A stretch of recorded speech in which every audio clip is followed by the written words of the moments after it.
పెద్దోడా రారా, ఇక్కడ కూర్చో కూర్చో. ఎంతసేపు పైనే ఉంటే ఎలా చెప్పు? పిల్లలతో కాసేపైనా గడపాలి కదా.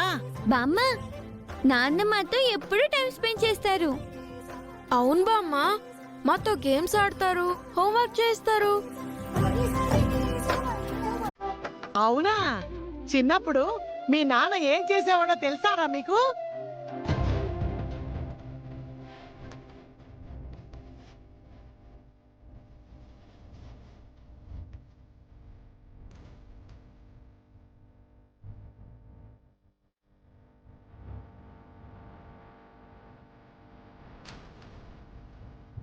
జాను, నేను వెళ్ళి పిల్లల్ని రెడీ చేసి స్కూల్కి పంపించేసి వస్తాను. బావగారికి కాఫీ వేడి చేసి. ఓకే అక్క.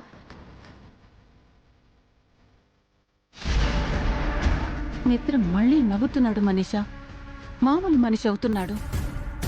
నేను కూడా నవ్వాలి కదా ఆంటీ. నన్ను అక్కడికి తీసుకువెళ్ళండి.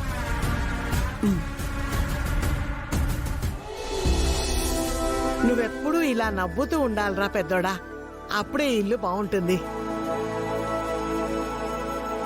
రా మనీషా, మిత్ర పక్కన కూర్చో కూర్చో.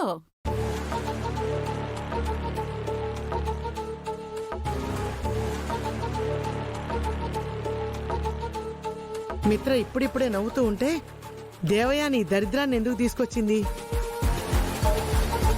ఏమే దేవం, ఆ పిల్ల కూర్చోడానికి వేరే స్థలమే లేదా? తీసుకొచ్చి మిత్ర పక్కన కూర్చోబెట్టావు. అంటే ఇప్పుడు మనీషాకి అన్ని మిత్రే కదొదినా.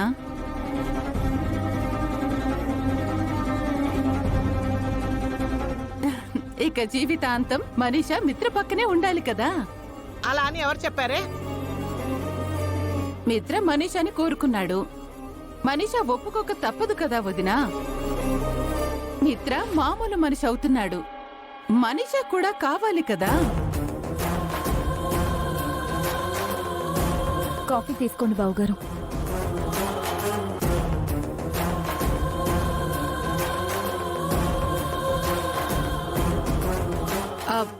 మిత్రకొక్కడికి కాఫీ తెచ్చావేంటి?